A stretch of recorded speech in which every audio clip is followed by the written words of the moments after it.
नमस्कार। टुडे हिमाचल में आपका बहुत बहुत स्वागत है। मैं हूं आपके साथ भावना रेनॉल्ड और चलिए देखते हैं शाम की बड़ी खबरों को फटाफट।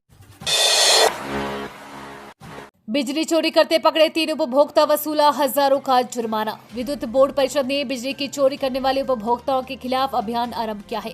ऐसे में औचक निरीक्षण कर घरों व व्यावसायिक प्रतिष्ठानों की जांच की जा रही है। इसी कड़ी में विद्युत उपमंडल नंबर 2 पालमपुर के अंतर्गत सहायक अभियंता के नेतृत्व में बिजली बोर्ड की टीम ने शुक्रवार व शनिवार को करीब 50 घरों की जांच की।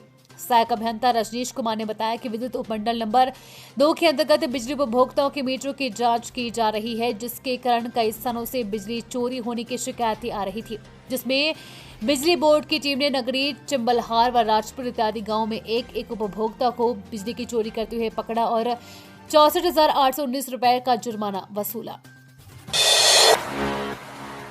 मंडी में बंदरों की दहशत, निवासी हुए परेशान, निगम से लगाई मदद की गुहार। मंडी शहर में बंदरों की संख्या तेजी से बढ़ रही है, जिससे स्थानीय लोग परेशान हैं। उनका कहना है कि नगर निगम ने पिछले 4 सालों में इस समस्या पर कोई ध्यान नहीं दिया, जिसके कारण अब ये समस्या गंभीर बन चुकी है। बंदर दिन रात लोगों के घरों में घुस जाते हैं और काफी नुकसान करते हैं।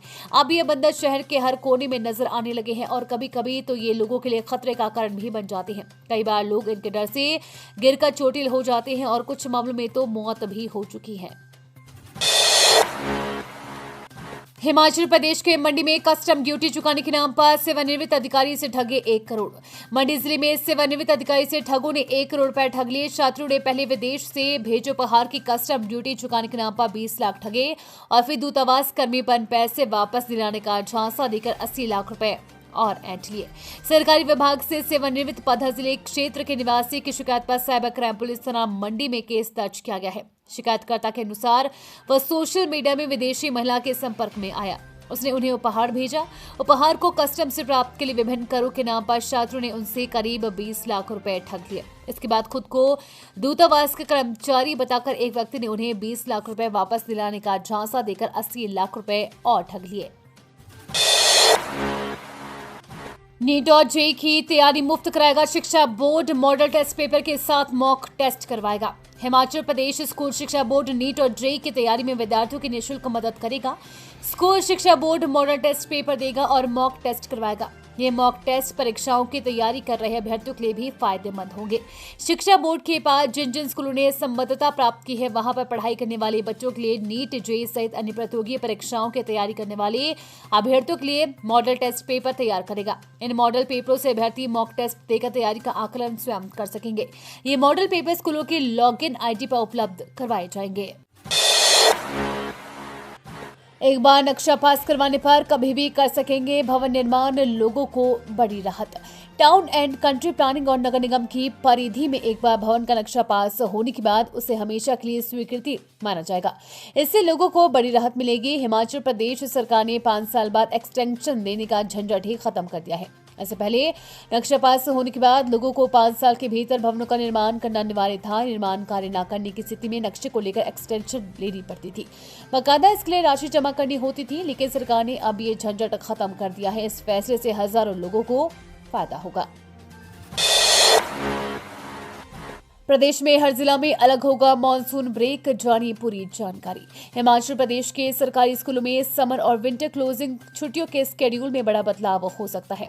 हिप्पा में चल रही 3 दिवसीय वर्कशॉप में शिक्षा सचिव ने छुट्टियों के बदलाव को लेकर विस्तार से चर्चा की है। इसमें प्रतिभागियों से सुझाव भी लिए गए हैं। इसमें विंटर वेकेशन और समर वेकेशन को कम या ज्यादा करने पर सहमति बन सकती है। फिलहाल इसमें सभी जिलों की डिप्टी डायरेक्टर से भी उनकी राय मांगी गई है। उसके बाद फाइनल स्केड्यूल जारी किया जाएगा।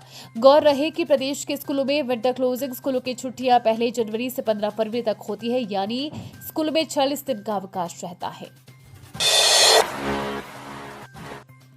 विस्थापितों को अब इस फॉर्मूले से बटेगा पैसा। पर्यटन व सुरक्षा की दृष्टि से महत्वपूर्ण कांगड़ा एयरपोर्ट के विस्तारीकरण की जद में आने वाले प्रभावितों को अब केसीसी बैंक और निजी बैंकों के माध्यम से मुआवजा राशि वितरित की जाएगी। इसके लिए प्रशासन ने 60-40 का फॉर्मूला तय किया है, यानी कांगड़ा एयरपोर्ट विस्थापितों के लिए जितनी भी मुआवजा राशि आएगी ये 60-40 के अनुपात के तहत बैंकों के माध्यम से दी जाएगी। इसके तहत कांगड़ा बैंक को 50 करोड़ रुपए वितरण के लिए वापस दिए गए हैं। नए फॉर्मूले के तहत प्रदेश के सरकारी बैंक केसीसी के जरिए 60 और निजी बैंक के माध्यम से 40% का भुगतान किया जाएगा। हालांकि इससे पहले प्रशासन ने पूरी राशि केसीसी बैंक से निकालकर एक निजी बैंक के खाते में ट्रांसफर कर दी थी। रोहतांग समेत ऊंची चोटियों पर बारिश और बर्फबारी, जल स्रोतों में जमने लगा पानी, कई रास्ते बंद। प्रदेश की ऊंची चोटियों रोहतांग, बारालाचा व कुंजुम रोहतांग में शनिवार को हल्का हिमपात और मनाली में, लाहौर और स्पीति में हल्की वर्षा हुई है। अटल टनल के साउथ पोर्टल के समीप भी बर्फ के फाहे गिरे। मनाली में सुबह धूप खिली, लेकिन दोपहर बाद बादल छा गए। इसके बाद रोहतांग दर्रे में बर्फ के फाहे गिरने लगे। लाहौल स्पीति प्रशासन ने मनाली लेह मार्ग पर वाहनों की आवाजाही के लिए समय सारणी निर्धारित की है। मनाली ग्राम्फू काजा मार्ग बंद हो गया है।